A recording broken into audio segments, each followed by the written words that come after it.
Welcome back to the Unraveled Podcast. My name is Nina. And my name's Alina. And today I have a story for you. You always have the most entertaining and interesting stories. Please enlighten me. Well, okay, so today's going to be a learning lesson. Okay. Class, listen up here. So I kind of wanted to talk about pricing. Okay. When it comes to pricing your home for sale. I want to talk both to agents and to potential sellers. So the story is this.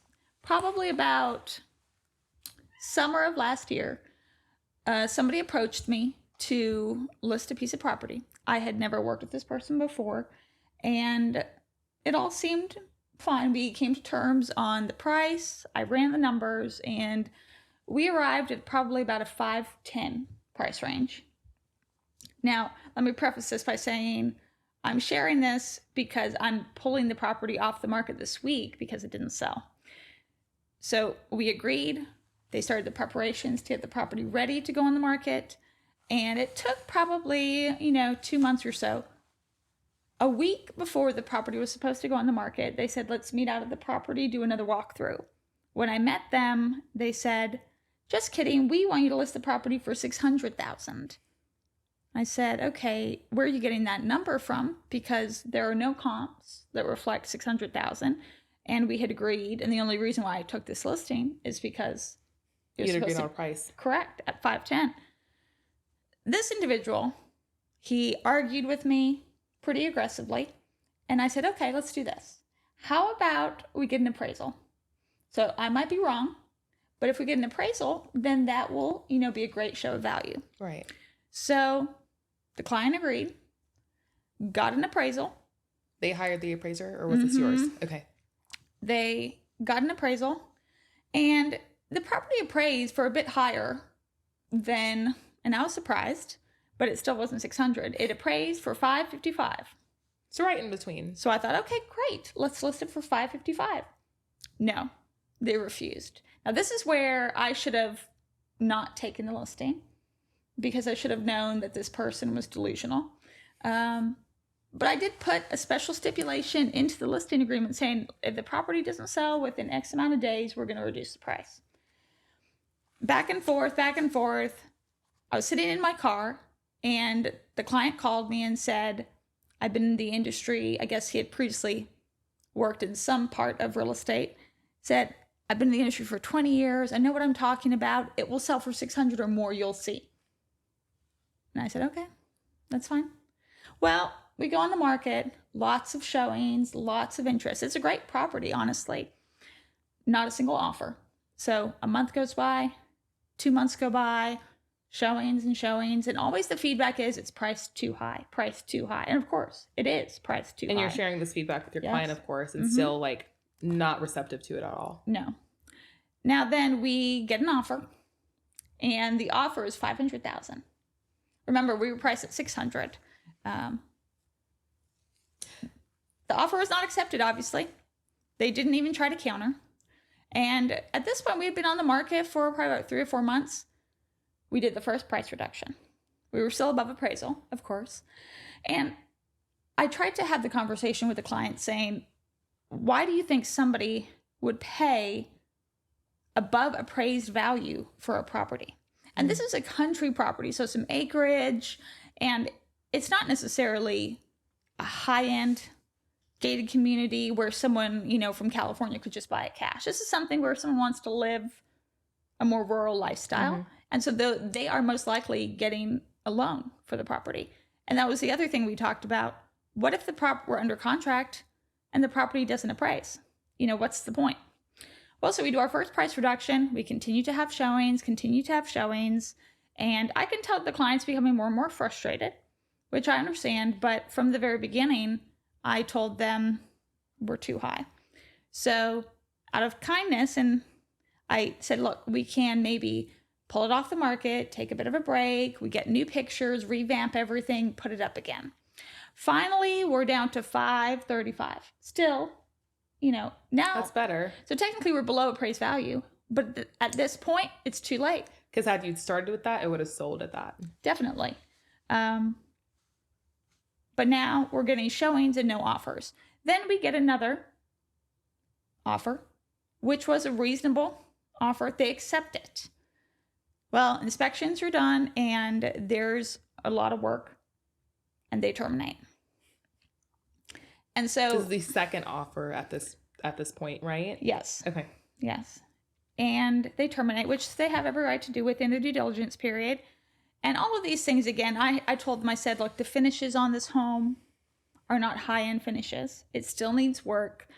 You cannot expect a premium price for a mid-condition property.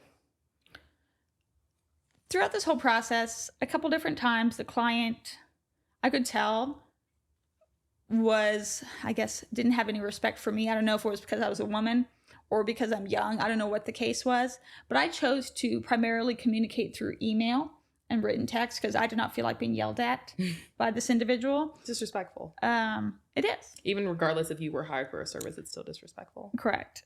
And so they terminate, we go back on the market, showings, and then I finally hear that because there's two partners, there's a one majority and a one that is only about 20%.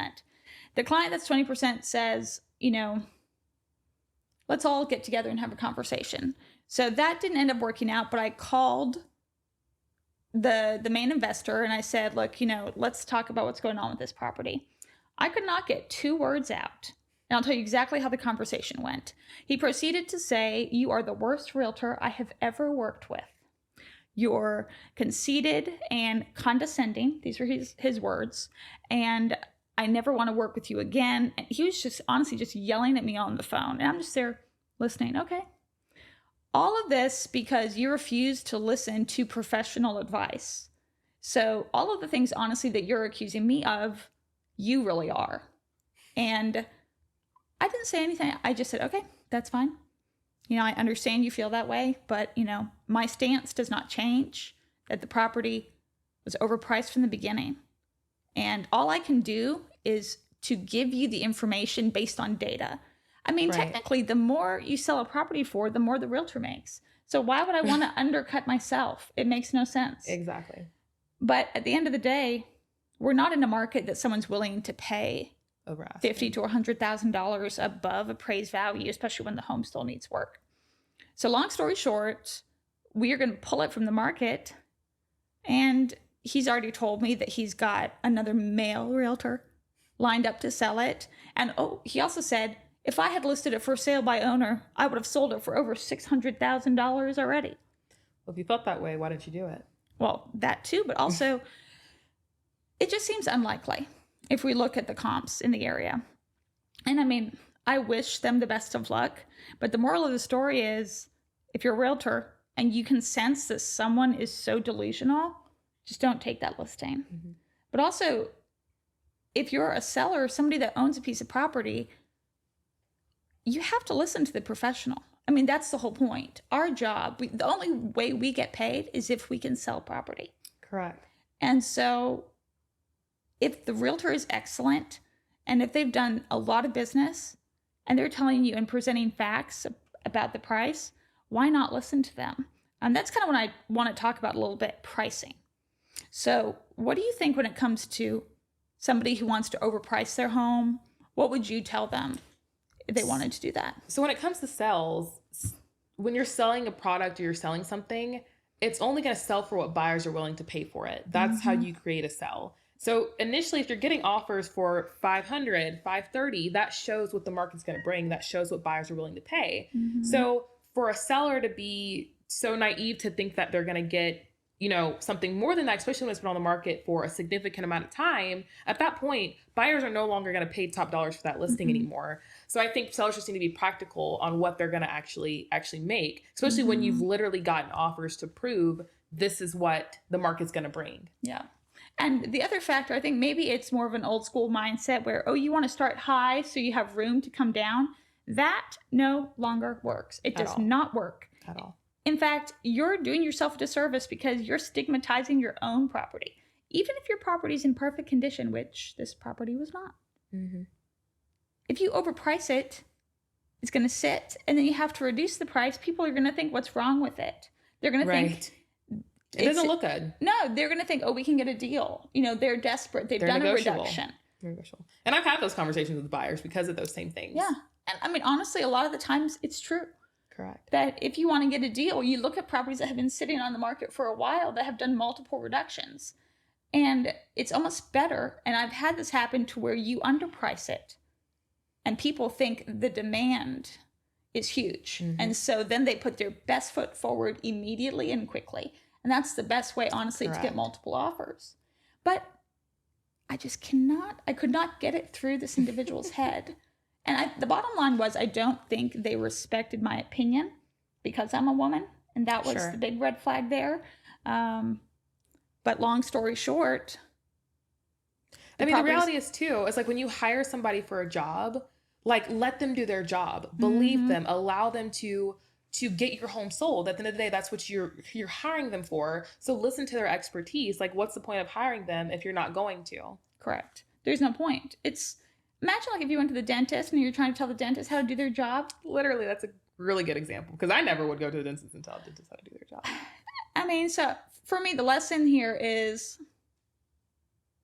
just don't work with people if they won't listen, and just be a professional also. I mean, and then if you're a seller, just because you have hired somebody, they still deserve the same respect. Respectful communication at the very least. Oh my gosh. I've had that conversation with multiple clients.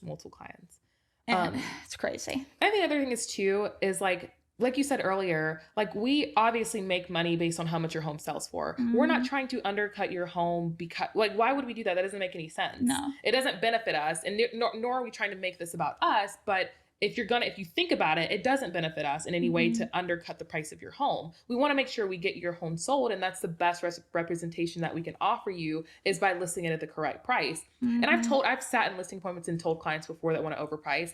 I'm like, look, I can price your home at whatever you want me to price it at. I can price it $100,000 over. I can price $1,000,000. I can price it $1,000,000. I can price it at $1 million. It doesn't matter. Yeah. I can price it at wherever you want me to. Mm-hmm. But my job at the end of the day is to get your home sold. And if I don't think it's going to sell that way, then I had to let you know that. So I'm not setting you up for failure. Mm-hmm. I don't want you to think that just because I price it at $1 million, it's going to sell for $1 million. No, it's going to sell at 500. Yeah. So I don't want to set you up for failure by giving you this false expectation that it's going to sell for that when it's not. Mm-hmm. I'd rather price it accordingly the first time. Let's get it done and let's get it sold as soon as possible. Because again, the longer it sits on the market, the staler that listing's going to be and the more competition that's going to come in and overpower it. Yeah.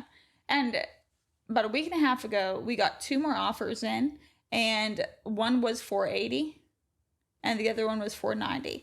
So the trend that I predicted, which I told them from the first week, I said, this is exactly how it's going to happen. And this is exactly how it went.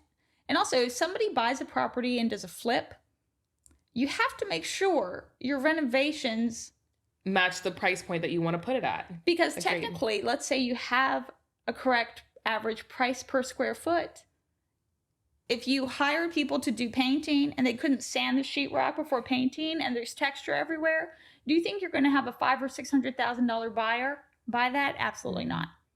So that was the other thing. The renovations were so poorly done that, I mean, they would have honestly been lucky to have gotten $535 for that property, but it's going to come off the market. Someone else is going to list it. So I'll be interested to see how that goes. You know, that's funny. They're probably going to list it for what you initially told them to list it for. Of course, because it's going to be a man telling them that, not a woman.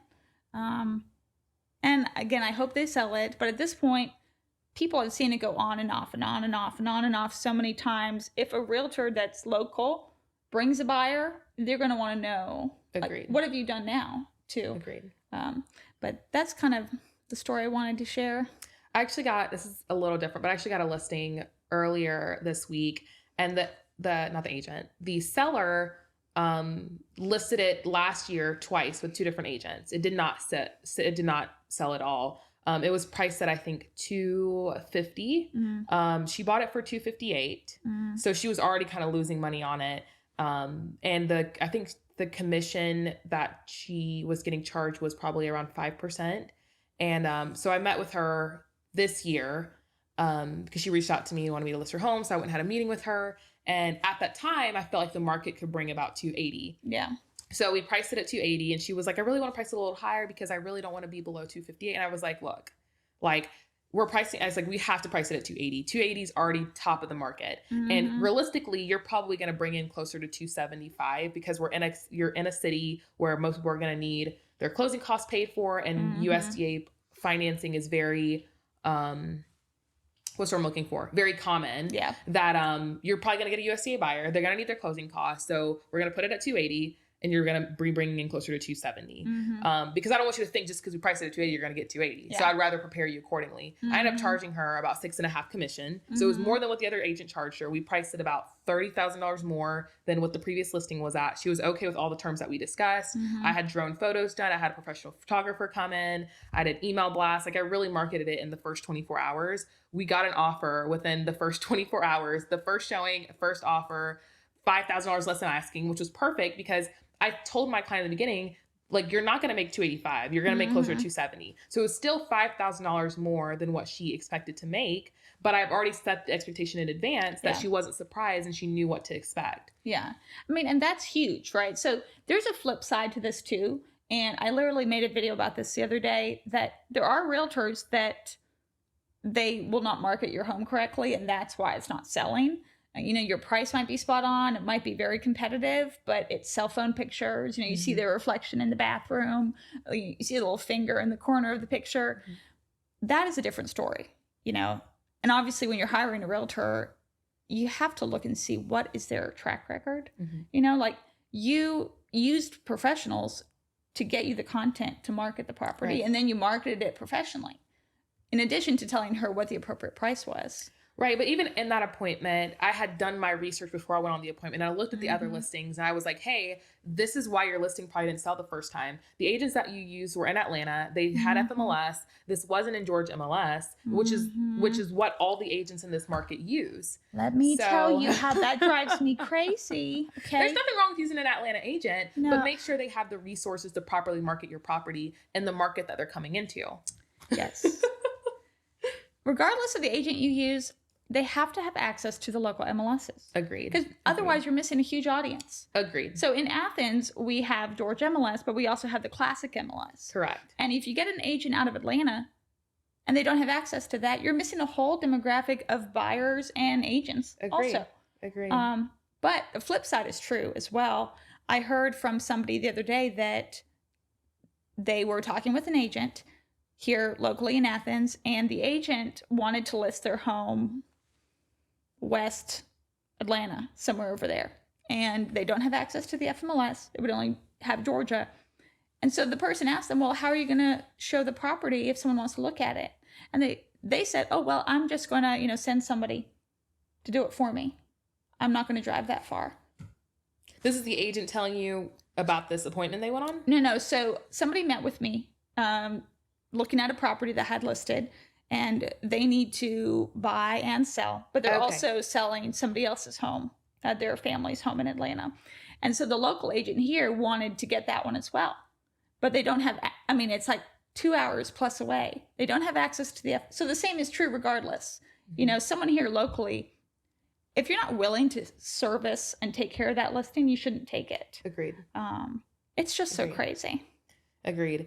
Especially if you don't know how to properly market it in that market. Like, I've taken listings in Atlanta. I've done listings in other markets, but I go do my research. I make sure I'm available when the agents need me to. And I make sure that I can educate the other agent on the other end about my listing. I had a listing in Hartwell not too long ago, but that's the market that I initially started in. So I'm very familiar with like property and all of that stuff. And the agent that ended up we're under contract with is coming from Atlanta. So she's working with buyers from up there. And like it was like a 2-hour drive for her every time that she came to show it. So I had to have multiple conversations with her and just educating her about the lake and how things worked and kind of what for her clients to expect, to relay that to her.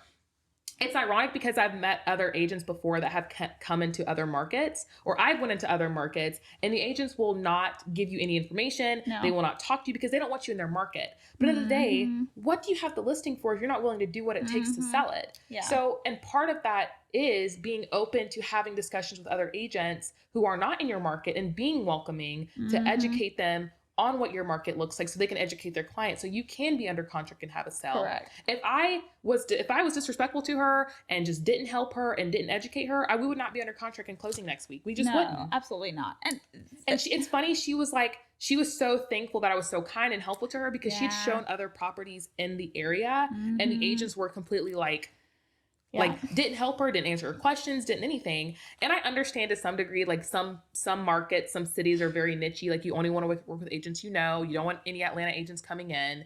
And, but your goal is to sell your listing. Correct. And if you're not going to do what it takes, then don't take the listing. No. And so that's the other thing. Like if I'm really truly honest, it doesn't matter where the agent's from. It's about the effort because I have listed some property closer to Atlanta, but it takes a lot more work on the research.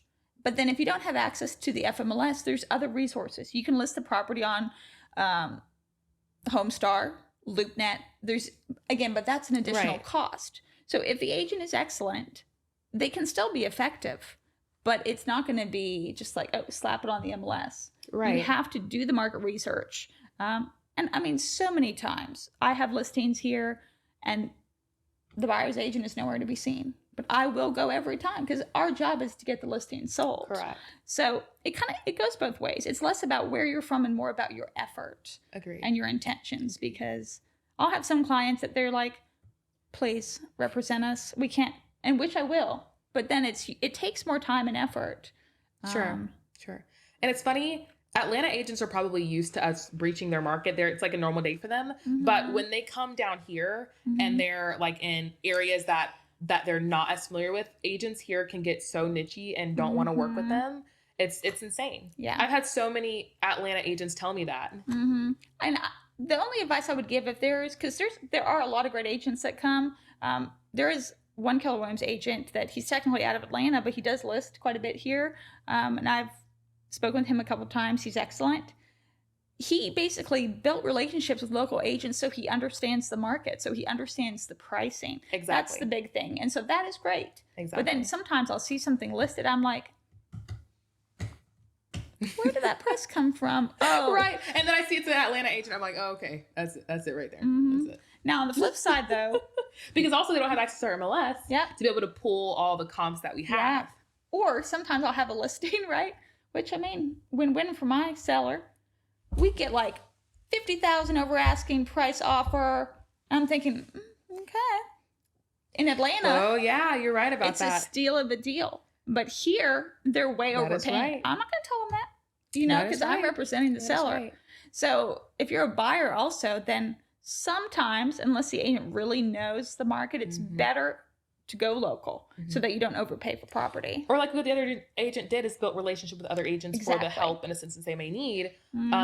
Because I'm so well versed in Hartwell, because I started there, I've had other agents come to me before and say, hey, we're making an offer on this property. Can you kind of help me out on what we should do? What's common in this market? I'm like, heck yeah. And they've happened to win the offer. Yeah. But that's doing your research, talking to other people to better represent your client, because there's quite honestly nothing wrong with going into another market and servicing your client, but you've just got to be able to educate yourself to be able to better service them. Because if you don't, like you said, you'll be offering $50,000 over asking on a home that really would have only sold for asking price, or maybe even 95% less. Yeah. So, and it all goes back to effort. How much do you care? How much do you want to be the expert? And how well do you want to represent your client? It's true. That's the biggest thing. I'm not a hater. I just think we all need to represent our clients correctly, regardless. Agreed. And part of that is by educating ourselves and being prepared. And if you're not willing to do that, then this maybe isn't the right business. Agreed. Well, I think that uses up our time for today. So moral of the story, don't overprice your home. Listen to your agent. Definitely. And have the right agent. Absolutely. We will be back next Wednesday. Every Wednesday we release the podcast, so you can find us wherever you listen to podcasts or on social media. Thanks for watching.